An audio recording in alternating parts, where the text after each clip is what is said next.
आज अपने 4.2 के पहले उसका इंट्रोडक्शन पढ़ेंगे, मतलब डिटर्मिनेंट्स की क्या पढ़ेंगे, प्रॉपर्टीज पढ़ेंगे कि डिटर्मिनेंट की प्रॉपर्टीज क्या क्या हैं।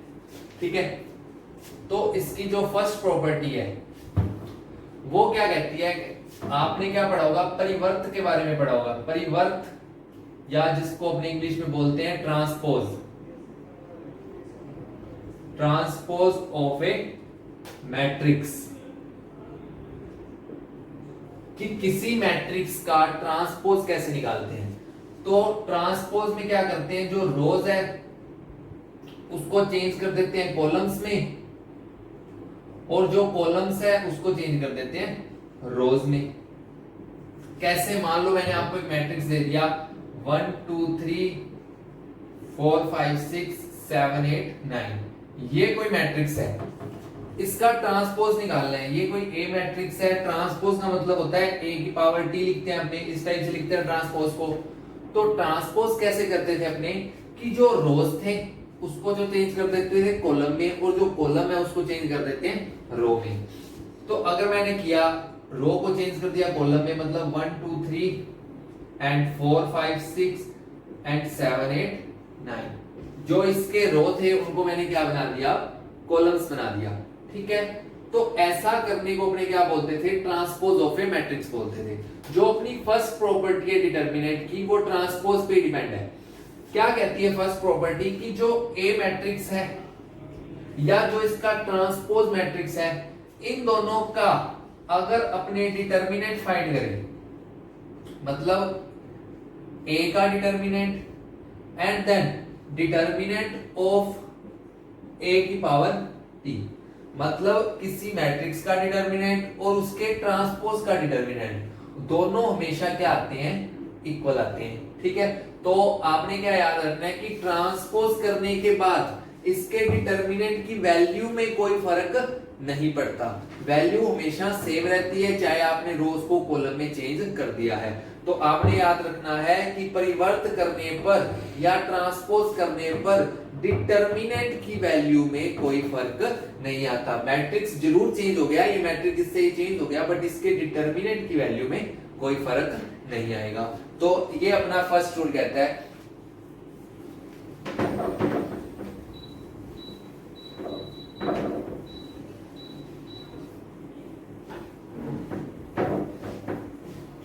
तो नोट कर ले फर्स्ट लॉ को,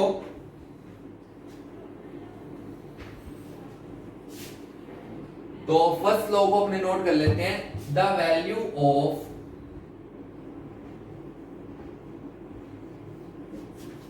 value of determinant of A matrix and transpose of this matrix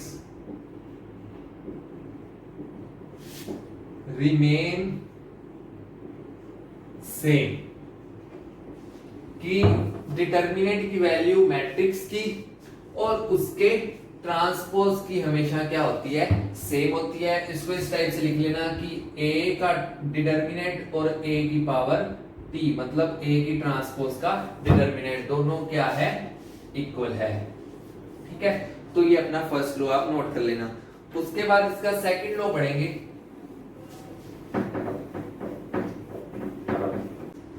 अब अपने क्या करेंगे, इसका सेकंड रूल पढ़ेंगे। सेकंड रूल अपने को क्या कहता है कि मान लो कोई मैट्रिक्स है 1 2 3 4 5 6 7 8 9, ये कोई मैट्रिक्स है, सेम मैट्रिक्स ले लिया।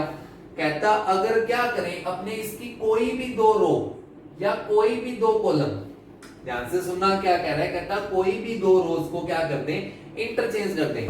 मैंने क्या किया, इस रो की जगह ये वाली रो लगा दी और इस रो की जगह ये वाली रो लगा दी। मतलब मैंने क्या किया, मैट्रिक्स में क्या चेंजेस किए, 4 5 6 फर्स्ट रो में ले गया, 4 5 6 एंड 1 2 3 को मैं क्या ले गया, सेकंड रो में ले गया। तो ये क्या कह रहा है, ध्यान से सुनना, कहता कि कोई मैट्रिक्स था उसकी मैंने कोई भी दो रोज को क्या कर दिया, इंटरचेंज कर दिया। अपनों ने फर्स्ट टू रो को इंटरचेंज कर दिया कि सेकंड की जगह फर्स्ट ले आए एंड फर्स्ट की जगह सेकंड ले आए, या कोई भी टू कॉलम्स को भी इंटरचेंज कर सकते हैं, इसको और इसको मान लो इंटरचेंज कर दें। तो कहता कि जो वैल्यू है डिटर्मिनेंट की, जो वैल्यू है डिटर्मिनेंट की, अगर मैं इस मैट्रिक्स के डिटर्मिनेंट की क्या निकालूं, वैल्यू निकालूं, इसका मैं डिटर्मिनेंट निकालूं, और जब मैंने दो रोज को इंटरचेंज कर दिया उसका डिटर्मिनेंट निकालूं, तो मेरे पास क्या आ जाएगा, सिर्फ साइन चेंज हो जाएगा, डिटर्मिनेंट सेम रहेगा।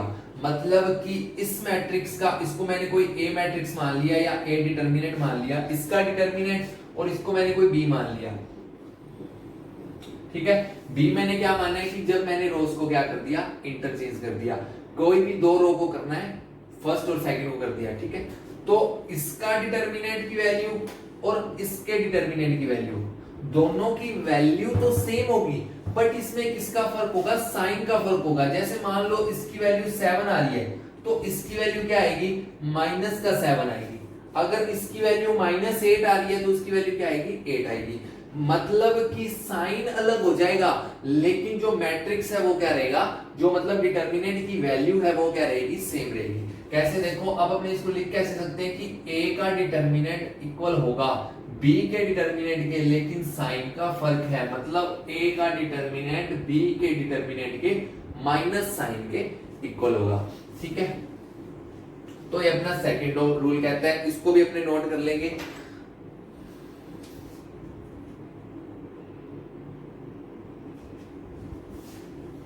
तो सेकंड रूल को भी अपने नोट कर लेते हैं, लिख लेना इसको।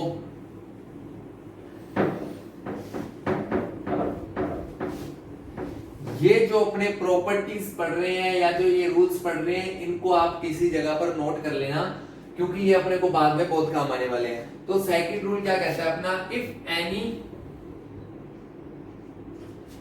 Any two rows, if any two rows or columns, if any two rows or columns are interchanged,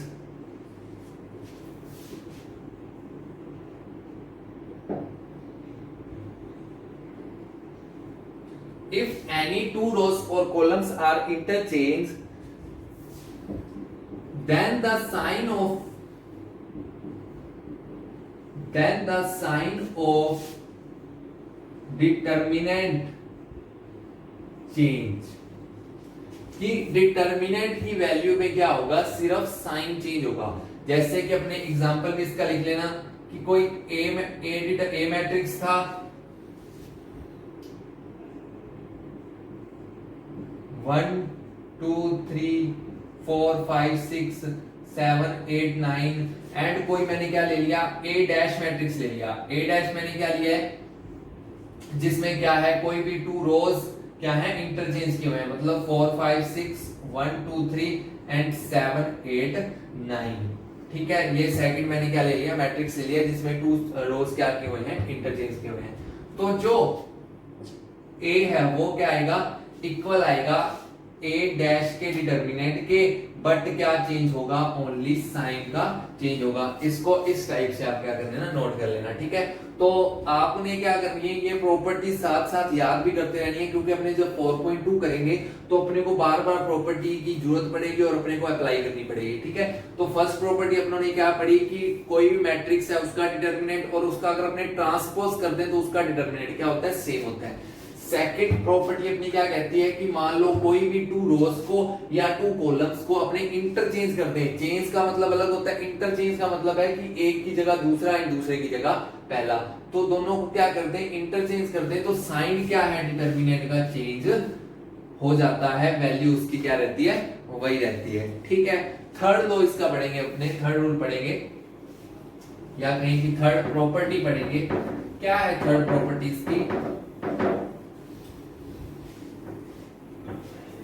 अगर कोई भी दो रो, थर्ड प्रॉपर्टी क्या कहती है कि अगर कोई भी दो रो बिल्कुल सेम होते हैं, कोई भी दो रो क्या होते हैं, बिल्कुल सेम होते हैं, या कोई भी दो कॉलम्स बिल्कुल सेम है। जैसे कि मैंने एग्जांपल लिया, मैंने कहा ए बी सी, देन फिर ए बी सी, फिर ले लिया एक्स वाई जेड।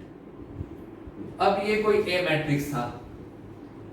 इस मैट्रिक्स में क्या है, दो रोज बिल्कुल सेम है। अगर मैं बात करूं कि जो फर्स्ट रो है और जो सेकंड रो है बिल्कुल सेम है, एलिमेंट्स आप चेक कर सकते हो, फर्स्ट रो के एलिमेंट्स भी ए बी सी है एंड सेकंड रो के एलिमेंट्स भी क्या है, ए बी एंड सी है। तो अपना थर्ड रूल, थर्ड प्रॉपर्टी क्या कहती है, कहता अगर कोई भी दो रो, चाहे वो ये और ये वाली हो, चाहे फर्स्ट और लास्ट वाली भी हो, कोई भी दो रो क्या हो, सेम हो। कोई भी दो रो क्या होनी चाहिए, सेम होनी चाहिए। या कोई भी दो कॉलम्स भी क्या हो सकते हैं, सेम हो सकते हैं। या तो कोई भी दो रो सेम हो या कोई भी दो कॉलम्स क्या हो, सेम हो।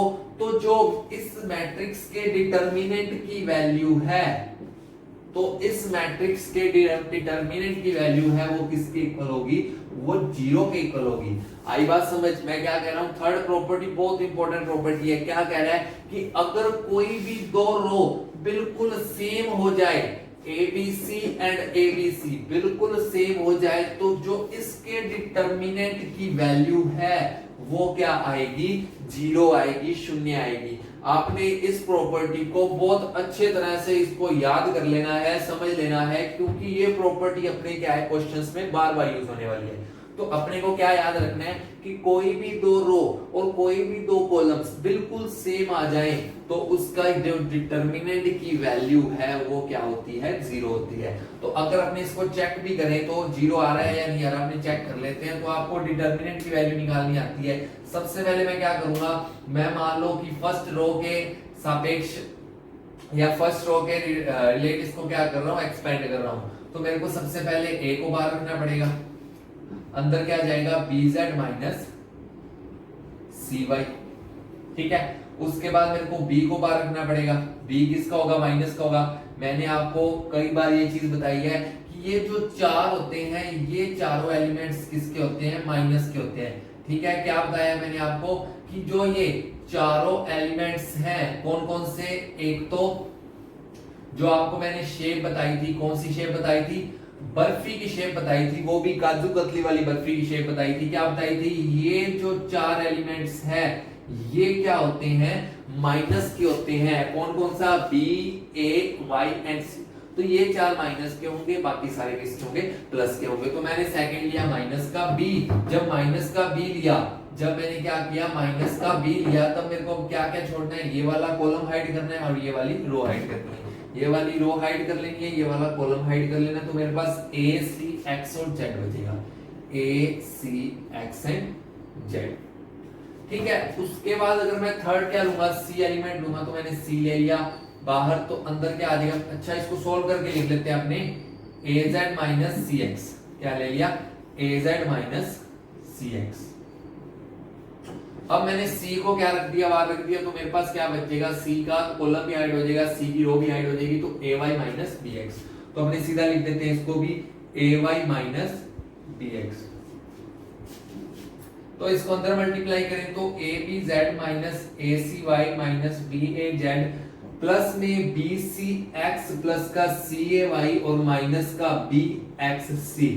आप देखो तो यहां पर भी BXC प्लस का, BXC माइनस का, ये दोनों कैंसिल हो गए। CAY and CAY plus minus का कैंसिल हो गया, BAZ प्लस माइनस का कैंसिल हो गया। तो अपने पास जो वैल्यू आएगी इस डिटर्मिनेंट की क्या आएगी, जीरो आएगी, ठीक है। तो ये जो अपनी थर्ड प्रॉपर्टी कहती है, क्या है थर्ड प्रॉपर्टी की, अगर कोई भी दो रो या कोई भी दो कॉलम क्या आ जाए, इक्वल आ जाए, बिल्कुल सेम आ जाए, तो उसमें क्या होती है, जो डिटर्मिनेंट की वैल्यू होती है वो क्या होती है, जीरो होती है। तो इसको भी अपने नोट करेंगे, जल्दी से नोट कर लेना इसको। क्या कह रहा है,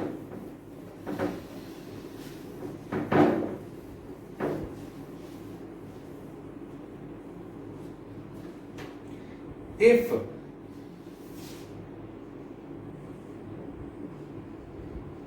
two rows, ऐसे लिख लेना इसको, if every elements of, if every elements of two rows or two columns are same if every elements of two rows or two columns are same, then the value of determinant is 0। ठीक है, मतलब कि अगर कोई भी दो every elements, अगर सारे एलिमेंट्स किसके, कोई भी टू रोज के या फिर टू कॉलम्स के क्या हो, सेम हो, then the value of determinant क्या होती है, 0 होती है। ठीक है, फोर्थ प्रॉपर्टी पढ़ेंगे तो आप देख लेना कि इसकी जो फोर्थ प्रॉपर्टी है ना मोस्ट इंपोर्टेंट है। वैसे तो अपने को सारी प्रॉपर्टी याद करनी है, बट जो फोर्थ प्रॉपर्टी है जो अपने क्वेश्चंस में सबसे ज्यादा यूज होने वाली प्रॉपर्टी है। ठीक है, तो बिल्कुल सिंपल है। क्या कह रहा है, कहता मान लो कोई एक मैट्रिक्स है 1 2 3, सेम मैट्रिक्स ले लिया मैंने 4 5 6 7 8 9, ये कोई एक मैट्रिक्स है। ठीक है, अगर इस मैट्रिक्स के किसी एक रो, कोई भी एक रो ले लो, मान लो ये वाला रो लिया 1 2 3, ठीक है, इस मैट्रिक्स के किसी एक रो को किसी एक नंबर से मल्टीप्लाई करते हैं। मान लो मैंने इसको मल्टीप्लाई कर दिया 2 से, मैंने क्या किया, एक मैट्रिक्स लिया, उसके किसी एक रो को किससे मल्टीप्लाई कर रहा हूं, मैं 2 से मल्टीप्लाई कर रहा हूं। तो क्या हो रहा है, मल्टीप्लाई कर दो, a डैश बना दिया मैंने, चलो ये वाला मैट्रिक्स मल्टीप्लाई करके, तो किसी एक रो के हर एलिमेंट को मल्टीप्लाई करना है, किससे, किसी एक नंबर से। तो मैंने इसको मल्टीप्लाई किया, तो मल्टीप्लाई करने पर क्या आया, 1 का 2 से मल्टीप्लाई हुआ तो 2, 2 का 2 से मल्टीप्लाई हुआ देन 4, 3 का 2 से मल्टीप्लाई हुआ देन 6, तो 4 5 6 7 8 9। ठीक है, तो मैंने क्या किया, मैंने एक मैट्रिक्स लिया, उसके फर्स्ट रो को, हर एलिमेंट को मैंने किससे मल्टीप्लाई कर दिया, 2 से मल्टीप्लाई कर दिया। ठीक है, तो अब मल्टीप्लाई करने पर जो मैट्रिक्स बना और जो पहले मैट्रिक्स था, इनके डिटरमिनेंट की वैल्यू में क्या फर्क आएगा, ये अपने आप देखेंगे। तो आपने क्या याद रखना है कि मान लो इसके डिटरमिनेंट की वैल्यू कुछ भी है, मैं मान लेता हूं इसके डिटरमिनेंट की वैल्यू क्या है, 20 है, मैं अज्यूम कर रहा हूं, वैल्यू कुछ भी हो सकती है। मान लो इसके डिटरमिनेंट की वैल्यू 20 है, तो a डैश के डिटरमिनेंट की वैल्यू क्या होगी। ठीक है, इसके डिटरमिनेंट की वैल्यू 20 है, तो a डैश के डिटरमिनेंट की वैल्यू क्या होगी, 2 इंटू 20, 2 इंटू 20। मतलब अगर अपने किसी एक रो को किसी भी नंबर से मल्टीप्लाई करते हैं तो उसके डिटरमिनेंट की वैल्यू में भी उसी नंबर से मल्टीप्लाई हो जाता है। मैं ये नहीं कह रहा, ये बात आप ध्यान से सुन लेना कि पूरे के पूरे मैट्रिक्स को 2 से मल्टीप्लाई नहीं करना, सिर्फ एक रो को या एक कॉलम को अगर मैं किसी नंबर से मल्टीप्लाई करता हूं तो उसके डिटरमिनेंट की वैल्यू में भी उसी नंबर से मल्टीप्लाई हो जाता है। तो अपने इसको नोट कर लेते हैं, इसको हिंदी में नोट कर लेते हैं, ऐसे बाद में आप पढ़ोगे तो आपको इजीली समझ आ जाए कि किसी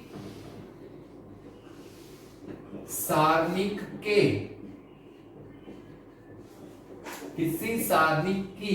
सभी पंक्तियों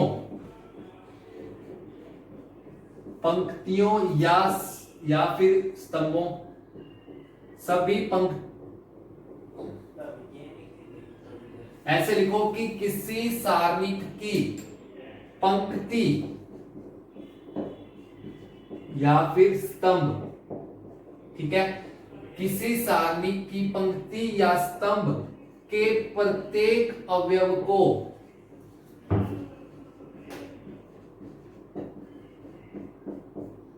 किसी संख्या से गुना करने पर सारणिक के मान में भी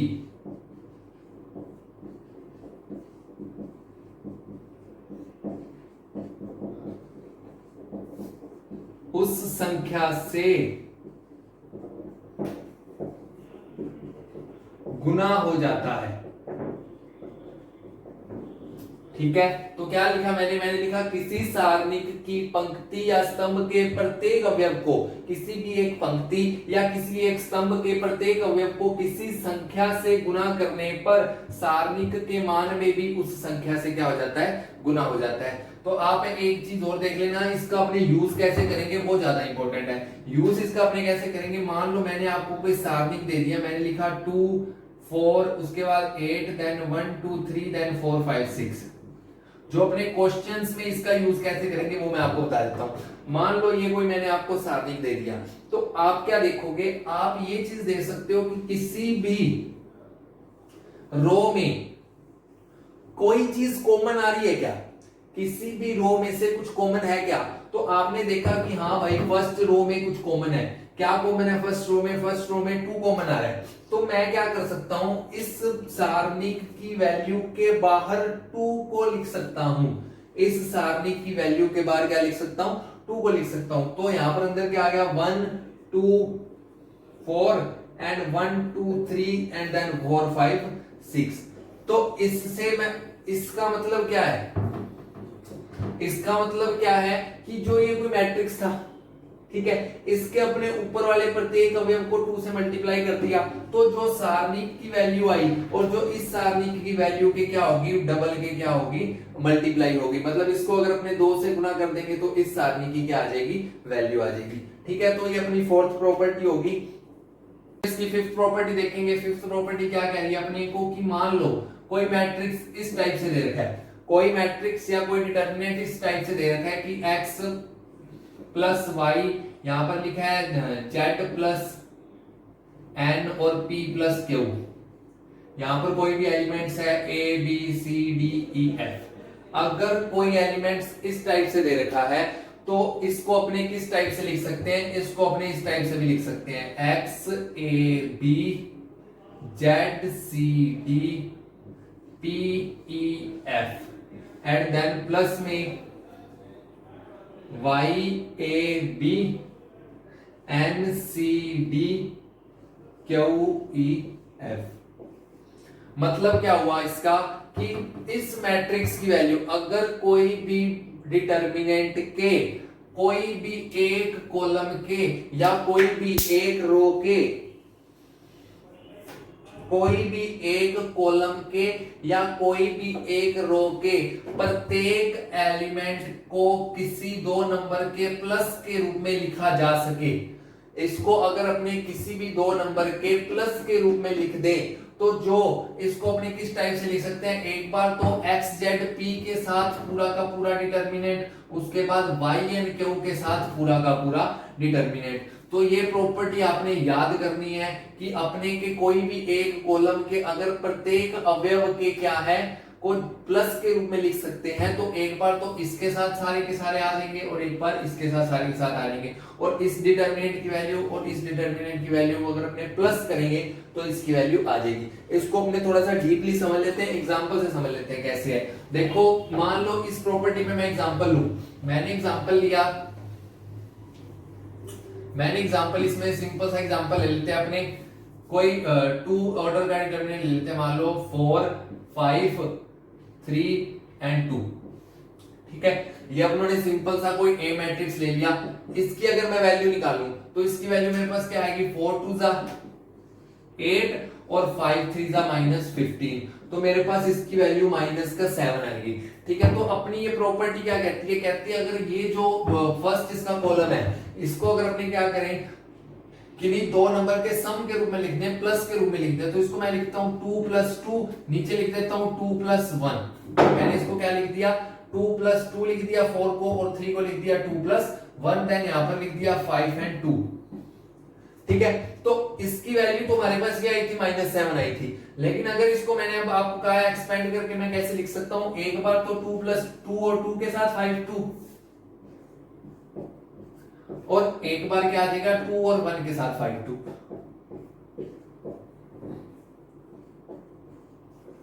ठीक है, तो अब इसकी अगर मैं वैल्यू निकालूं तो इसकी वैल्यू, मैं अगर इसकी वैल्यू निकालूं तो इसकी वैल्यू मैं कैसे निकालूंगा, 2 2 जा 4, 4 में से माइनस कर दिया 5 2 जा 10, प्लस में इसकी वैल्यू निकालो, 2 2 जा 4, इसमें से माइनस कर दिया मैंने माइनस का 5, तो 4 में से माइनस 10 6, माइनस का 1 इज इक्वल टू क्या आ गया माइनस का 7। तो इसकी वैल्यू भी -7 थी, इसकी वैल्यू भी क्या है -7 है। मतलब अगर मैं इस 4 को टुकड़ों में विभाजित करके लिख दूं, इस 3 को भी टुकड़ों में विभाजित करके लिख दूं, तो इसके बाद मैं इस डिटरमिनेंट को इस टाइप से भी सोल्व कर सकता हूं। मैं क्या कर सकता हूं, पहले फर्स्ट एलिमेंट्स के साथ ये वाला ले लूं, फिर मैं सेकंड एलिमेंट्स के साथ ये वाला लेकर डिटरमिनेंट बनाऊं, फिर दोनों को ऐड करके क्या बन जाएगा -7। वही वैल्यू इसकी आएगी एंड देन वही वैल्यू इसकी आएगी। तो फिफ्थ जो अपनी प्रॉपर्टी है उसको भी अपने लिख लेते हैं। यदि किसी पंक्ति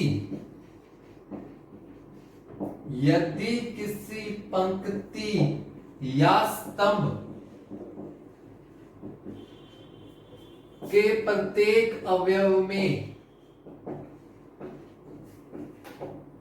यदि किसी पंक्ति या किसी स्तंभ के प्रत्येक अवयव में क्या हो, दो पद हों, तो इस मैट्रिक्स या इस सारणिक को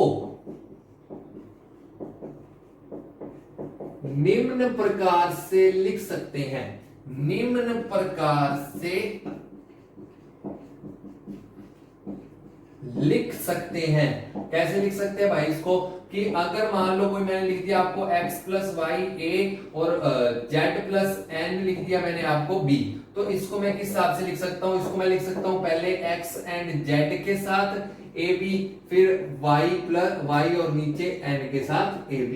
तो इसकी अगर अपने वैल्यू निकाल के प्लस करेंगे और इसकी वैल्यू निकालेंगे तो दोनों क्या आएंगे, बिल्कुल सेम आएंगी। ठीक है, तो ये अपनी फिफ्थ प्रॉपर्टी होगी। अब जो सिक्स्थ प्रॉपर्टी है वो अपने पढ़ेंगे। इसकी सिक्स्थ प्रॉपर्टी इसी पर ही बेस्ड है। क्या कह रहा है सिक्स्थ प्रॉपर्टी में, तो सिक्स्थ प्रॉपर्टी भी इसकी बहुत इंपॉर्टेंट है। क्या कह रहा है, कहता x y z a b c और तीसरा ले लिया p q r। पहले अपने इसको वेरिएबल से समझ लेते हैं, उसके बाद न्यूमेरिकल रूप से भी इसको समझेंगे कि क्या है ये सिक्स्थ प्रॉपर्टी। तो कोई भी एक सारणिक लिया, ठीक है, इस सारणिक में क्या है 9 एलिमेंट्स हैं, 3 रोज है एंड 3 क्या है कॉलम्स हैं। ठीक है, अगर मैं क्या करूं, इसके फर्स्ट कॉलम के प्रत्येक एलिमेंट को थर्ड कॉलम्स के प्रत्येक एलिमेंट से क्या कर दूं, प्लस कर दूं। ठीक है, ध्यान से सुनना मैं क्या कह रहा हूं। मैंने क्या किया, इस कॉलम फर्स्ट कॉलम के ये, इसको मैं C1 लिख रहा हूं, इसको मैं C2 लिख रहा हूं, इसको मैं C3 लिख रहा हूं। इस कॉलम को मैंने लिखा C1, इस कॉलम को लिखा C2, इसको लिखा C3। अब मैंने क्या किया, मैंने मान लो C1 को ऐड कर दिया, इस पूरे कॉलम को ऐड कर दिया कॉलम 3 से, इस पूरे कॉलम को ऐड कर दिया कॉलम 3 से, और कॉलम 3 चलो एक बार सीधा देखते हैं। अपने C1 को मैंने क्या कर दिया, ऐड कर दिया C3 से। तो जब अपने C1 और C3 को ऐड करके कॉलम C1 की जगह लिख रहा हूं, देखो ध्यान से मैंने क्या किया, मैंने इस कॉलम को इस कॉलम से ऐड करना है। तो पहले मैंने x को ऐड किया P से, फिर मैंने y को ऐड किया Q से, फिर मैंने z को ऐड किया R से। तो मैंने क्या किया, फर्स्ट कॉलम को ऐड किया है कॉलम नंबर 3 से, x को P से, y को Q से, z को R से। ठीक है, और बाकी सारा सेम का सेम है, A B C एंड ये भी सेम है, थर्ड कॉलम भी सेम है P Q R। ध्यान से सुनना, मैंने क्या किया, मैंने C1 फर्स्ट कॉलम और थर्ड कॉलम को ऐड किया है, और इसको मैंने लिखा किसकी जगह, मैंने फर्स्ट कॉलम की जगह लिखा है, और बाकी सारा मैंने जो डिटरमिनेंट है वो सेम रहने दिया। तो इसकी वैल्यू निकालें, और अगर अपने इसकी वैल्यू निकालें तो वो बिल्कुल क्या आएगी, सेम आएगी। तो मैंने क्या कहा आपको, मैंने कहा कि अपने अगर कोई भी दो कॉलम्स को ऐड करके एक कॉलम की जगह लिख दें तो जो वैल्यू में कोई चेंज नहीं होगा। इसको अपने प्रूव भी कर सकते हैं। कैसे, अभी मैंने आपको बताया था कि अगर एक पद के हर एक एलिमेंट कोई कॉलम का क्या हो, दो पदों में प्लस के रूप में लिखा हो, तो अपने उसको अलग अलग लिख सकते हैं। तो मैंने क्या किया, एक बार तो एक्स वाई जेड के साथ सारे लिख दिए, एक्स वाई जेड के साथ सारे लिख दिए, A B C and P Q R. उसके बाद मैंने पी क्यू आर के साथ दोनों लिख दिए, P Q R A B C P Q R. ठीक है, ये कोई ए डिटर्मिनेंट था, ध्यान से देखो मैंने क्या किया, ये कोई ए डिटर्मिनेंट था, इसके फर्स्ट कॉलम को मैंने थर्ड से ऐड करके लिख दिया। अब मैंने क्या किया, इसके एक्स वाई जेड को मैं लिख सकता हूं दोनों के साथ, उसके बाद पी क्यू आर को भी मैं लिख सकता हूं दोनों के साथ। ठीक है, अब आपको पता है कि इसकी जो वैल्यू है वो 0 होगी। क्यों पड़ी थी, वो क्या पड़ी थी कि जो इसके दो कॉलम्स अगर बिल्कुल सेम हो जाए, देखो दो कॉलम्स क्या हो गए, बिल्कुल सेम हो गए, P Q are and P Q are.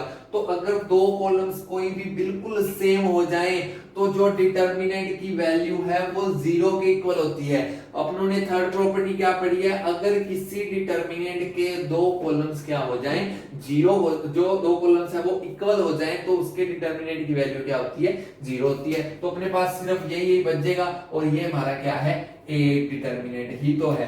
तो अपनों ने क्या पढ़ लिया कि अगर अपने कोई भी दो कॉलम्स को ऐड कर दे, दो कॉलम्स को ऐड कर दे और फर्स्ट कॉलम की जगह लिख दे, तो अपने पास क्या आ जाएगा, जो डिटर्मिनेंट की वैल्यू है वो चेंज नहीं होगी, इसकी वैल्यू और इसकी वैल्यू इक्वल आएगी। वो मैंने आपको प्रूव करके दिखाई दिया। इस रूल में थोड़ा सा अगर अपने एक्सपेंड करें, ये रूल टोटल रूल तो वैसे ये होता है कि मान लो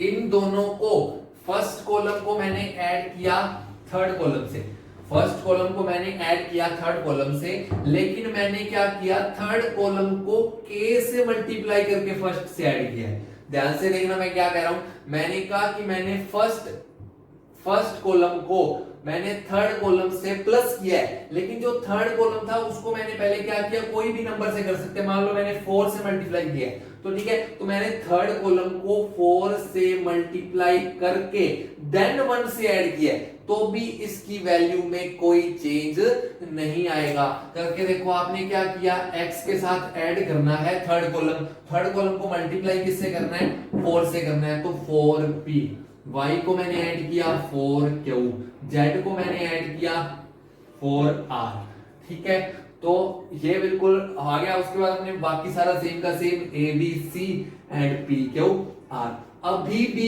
इसकी वैल्यू में कोई फर्क नहीं आएगा। मैंने क्या कहा, मैंने कहा अगर मैंने फर्स्ट कॉलम को थर्ड कॉलम के सभी एलिमेंट्स को किसी नंबर से मल्टीप्लाई करके भी इसमें ऐड किया ना, तो भी इसके जो डिटर्मिनेंट की वैल्यू में कोई फर्क नहीं आएगा। करके देख लेते हैं अपने, पहले तो इसको अपने प्लस है तो अलग अलग लिख सकते हैं, पहले एक्स वाई जेड के साथ सारे एक्स वाई जेड, इसके साथ सारे आ जाएंगे A B C and then P Q are.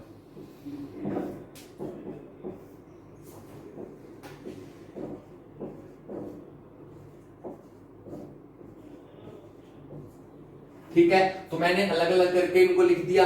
अब मैं क्या कर सकता हूं, इसमें मैं तीनों एलिमेंट्स में एक नंबर है वो है 4, तो मैं 4 को बाहर कॉलम निकाल सकता हूं, 4 को बाहर कॉमन निकाल सकता हूं। अभी मैंने आपको ये चीज बताई थी, तो 4 को अगर मैंने बाहर कॉमन निकाला, ये भी अपनी एक प्रॉपर्टी है, P Q R A B C and then फिर पी क्यू आर, और ये अपने को पता ही है, अगर कॉलम कोई भी दो सेम हो जाए तो उस डिटर्मिनेंट की वैल्यू क्या होती है, 0 होती है। तो 4 into 0 यहाँ 0 ही आ जाएगा, ये अपने पास ए मैट्रिक्स अगेन बच जाएगा। ठीक है, तो अगर ये रूल टोटल रूल क्या कह रहा है कि अगर फर्स्ट कॉलम को या कोई भी कॉलम को, ये कुछ जरूरी नहीं है फर्स्ट कॉलम से ही करें, और किसी भी रो से भी कर सकते हैं, किसी भी कॉलम से भी कर सकते हैं और किसी भी रो से भी कर सकते हैं। ठीक है, को लिख लो इस रूल को भी। अगर देखें तो ये अपना एक बार तो लास्ट रूल ही है, क्योंकि बाकी रूल तो सिंपल चीजें हैं, वो अपने को पता ही है, उसमें कोई दिक्कत नहीं आने वाली। तो ये प्रॉपर्टी, इन प्रॉपर्टियों में इतना टाइम तो लगा रहा हूं क्योंकि अगर ये प्रॉपर्टी अपने को अच्छी तरह से याद हो जाएगी, अच्छी तरह से पता लग जाएगी, तो बाद में अपने को क्वेश्चंस में कोई दिक्कत नहीं आएगी। लेकिन अगर अपने को ये प्रॉपर्टी अच्छे से नहीं याद, तो क्वेश्चन इसके करने अपने लिए बहुत ज्यादा टफ हो जाएंगे। तो ये प्रॉपर्टी आप अच्छे से समझ लोगे तो बाद में क्वेश्चंस में कोई दिक्कत नहीं आएगी। तो 6 प्रॉपर्टी अपनी क्या कहती है, कहता है यदि किसी पंक्ति या स्तंभ के प्रत्येक अवयव में कोई अन्य पंक्ति या स्तंभ के प्रत्येक अवयव को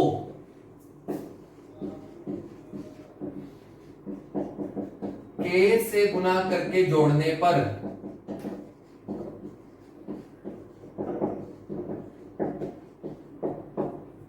सारणिक के मान में परिवर्तन नहीं होता।